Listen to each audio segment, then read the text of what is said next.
নবম খণ্ড, চতুর্থ পরিচ্ছেদ। গুরুদেব শ্রীরামকৃষ্ণ ভক্তজন্য ক্রন্দন ও প্রার্থনা। বেলা 4টা বাজিয়াছে। পঞ্চবটী ঘরে শ্রীযুক্ত রাখাল আরও 2-1টি ভক্ত মণির কীর্তন গান শুনিতেছেন। গান: ঘরের বাহিরে দণ্ডে শতবার, তিলে তিলে এসে যায়। রাখাল গান শুনিয়া ভাবাবিষ্ট হইয়াছেন। কিয়ৎক্ষণ পরে ঠাকুর শ্রীরামকৃষ্ণ পঞ্চবটিতে আসিয়াছেন। তাহার সঙ্গে বাবুরাম, হরিশ, ক্রমে রাখাল ও মণি। রাখাল বলিলেন, ইনি আজ বেশ কীর্তন করে আনন্দ দিয়েছেন। ঠাকুর শ্রীরামকৃষ্ণ ভাবাবিষ্ট হইয়া গান গাইতেছেন। বাঁচলাম সখী, শুনি কৃষ্ণ নাম, ভালো কথার মন্দ ভালো। মণির প্রতি বলিলেন, এই সব গান গাইবে, সব সখী মিলি বৈঠালায়। এই তো রায় ভালো ছিল, বুঝি হাট ভাঙল। আবার বলিতেছেন, এই আর কি, ভক্তি ভক্ত নিয়ে থাকা। কৃষ্ণ মথুরায় গেলে যশোদা শ্রীমতীর কাছে এসেছিলেন। শ্রীমতী ধ্যানস্থ ছিলেন। তারপরে যশোদাকে বললেন, আমি আদ্যাশক্তি, তুমি আমার কাছে কিছু বর লও। যশোদা বললেন, বর আর কি দিবে, তবে এই বলো, যেন কায় মনোবাক্যে তারই সেবা করতে পারি, যেন এই চক্ষে তার ভক্তের দর্শন হয়, এই মনে তার ধ্যান চিন্তা যেন হয়, আর বাক্য দ্বারা তার নাম গুণগান যেন হয়। তবে যাদের খুব পাকা হয়ে গেছে তাদের ভক্ত না হলেও চলে। কখনো কখনো ভক্ত ভালো লাগে না। পঙ্খের কাজের উপর চুনকাম ফেটে যায়, অর্থাৎ যার তিনি অন্তরে বাহিরে, তাদের এইরূপ অবস্থা। ঠাকুর ঝাউতলা হইতে ফিরিয়া আসিয়া পঞ্চবটী মূলে মণিকে আবার বলিতেছেন, তোমার মেয়ে সুর, এই রকম গান অভ্যাস করতে পারো? সখী সে বন কত দূর, যে বনে আমার শ্যাম সুন্দর। বাবুরাম দৃষ্টে মণির প্রতি বলিলেন, দেখো, যারা আপনার তারা হলো পর, রামলাল আর সব যেন আর কেউ। যারা পর তারা হলো আপনার। দেখো না, বাবুরামকে বলছি, বাজছে যা, মুগ্ধ, এখন ভক্তরাই আত্মীয়। মণি বলিলেন, আজ্ঞা হা। শ্রীরামকৃষ্ণ পঞ্চবটী দৃষ্টে বলিলেন, এই পঞ্চবটিতে বসতাম, কালে উন্মাদ হলাম, তাও গেল। কালই ব্রহ্ম, যিনি কালের সহিত রমণ করেন, তিনিই কালী, আদ্যাশক্তি, অটলকে টলিয়ে দেন। এই বলিয়া ঠাকুর গান গাহিতেছেন, ভাব কি ভেবে পরাণ গেল, যার নামে হরে কাল, পদে মহাকাল, তার কালো রূপ কেন হলো। আজ শনিবার, মা কালীর ঘরে যেও।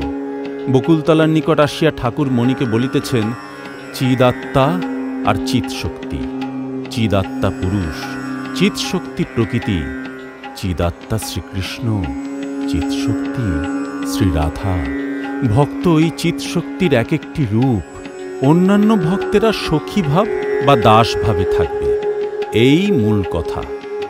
সন্ধ্যার পর ঠাকুর কালীঘরে গিয়াছেন। মণি সেখানে মার চিন্তা করিতেছেন দেখিয়া ঠাকুর প্রসন্ন হইয়াছেন। সমস্ত দেবালয়ে আরতি হইয়া গেল। ঠাকুর ঘরে তক্তার উপর বসিয়া মার চিন্তা করিতেছেন। মেজেতে কেবল মণি বসিয়া আছেন। ঠাকুর সমাধিস্থ হইয়া আছেন। কিয়ৎক্ষণ পরে সমাধিভঙ্গ হইতেছে। এখন ভাবের পূর্ণ মাত্রা। ঠাকুর মার সঙ্গে কথা কহিতেছেন। ছোট ছেলে যেমন মার কাছে আবদার করে কথা কয়, মাকে করুণ স্বরে বলিতেছেন, ও মা, কেন সে রূপ দেখালিনি, সেই ভুবনমোহন রূপ? এত করে তোকে বললাম, তা তোকে বললে তো তুই শুনবি নি, তুই ইচ্ছাময়ী। সুর করে মাকে এই কথাগুলি বললেন। শুনলে পাষাণ বিগলিত হয়। ঠাকুর আবার মার সঙ্গে কথা কইতেছেন, মা, বিশ্বাস চাই, যাক শালার বিচার, 7 চোনার বিচার 1 চোনায় যায়। বিশ্বাস চাই, গুরুবাক্যে বিশ্বাস, বালকের মতো বিশ্বাস। মা বলেছে ওখানে ভূত আছে, তা ঠিক জেনে আছে যে ভূত আছে। মা বলেছে ওখানে জুজু, তাই ঠিক জেনে আছে। মা বলছে ও তোর দাদা হয়, তো জেনে আছে 5 শিকে 5 আনা দাদা। বিশ্বাস চাই, কিন্তু মা, ওদেরই বা দোষ কি? ওরা কি করবে? বিচার একবার তো করে নিতে হয়। দেখো না, ওই সেদিন এত করে বললাম, তা কিছু হলো না, আজ কেন একেবারে? ঠাকুর মার কাছে করুণ গদগদ স্বরে কাঁদিতে কাঁদিতে প্রার্থনা করিতেছেন। কি আশ্চর্য! ভক্তদের জন্য মার কাছে কাঁদছেন। মা, যারা যারা তোমার কাছে আসছে তাদের মনোবাঞ্ছা পূর্ণ করো, সব ত্যাগ করিও না মা। আচ্ছা, শেষে যা হয় করো।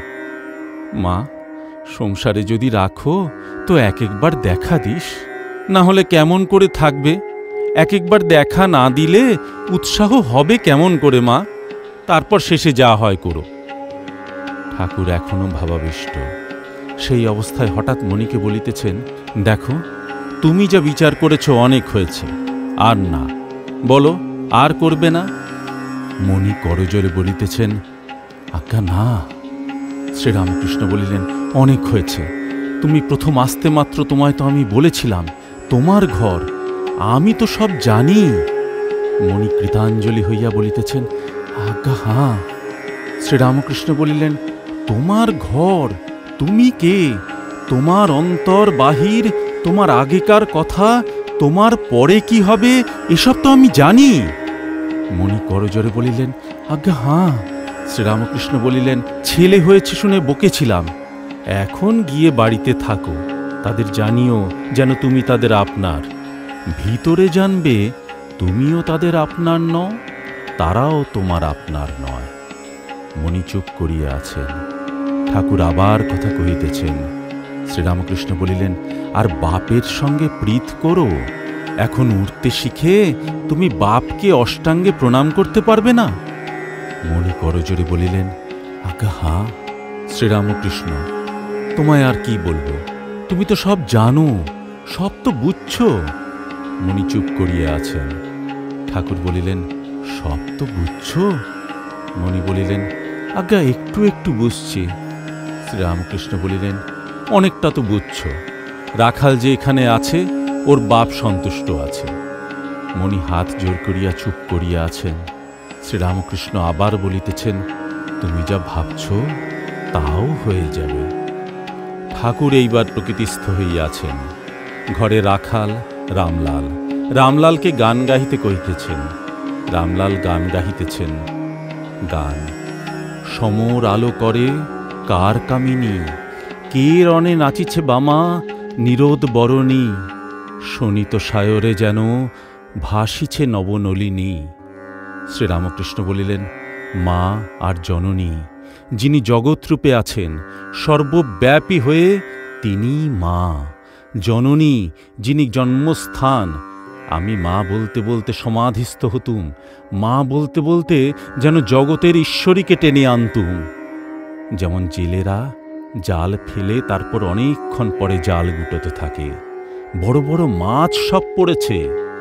গৌরী বলেছিল, কালী গৌরাঙ্গ এক বোধ হলে তবে ঠিক জ্ঞান হয়। যিনি ব্রহ্ম তিনি শক্তি কালী, তিনি নররূপে শ্রী গৌরাঙ্গ। ঠাকুর কি ইঙ্গিত করিয়া বলিতেছেন, যিনি আদ্যা শক্তি তিনি নররূপী শ্রীরামকৃষ্ণ হইয়া আসিয়াছেন। শ্রীযুক্ত রামলাল ঠাকুরের আদেশে আবার গাহিতেছেন, এবারে শ্রী গৌরাঙ্গ লীলা।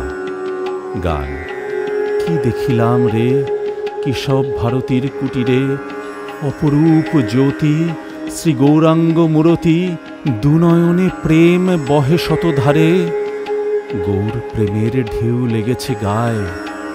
শ্রীরামকৃষ্ণ মণির প্রতি বলিলেন, যাঁরই নিত্য তাঁরই লীলা, ভক্তের জন্য লীলা।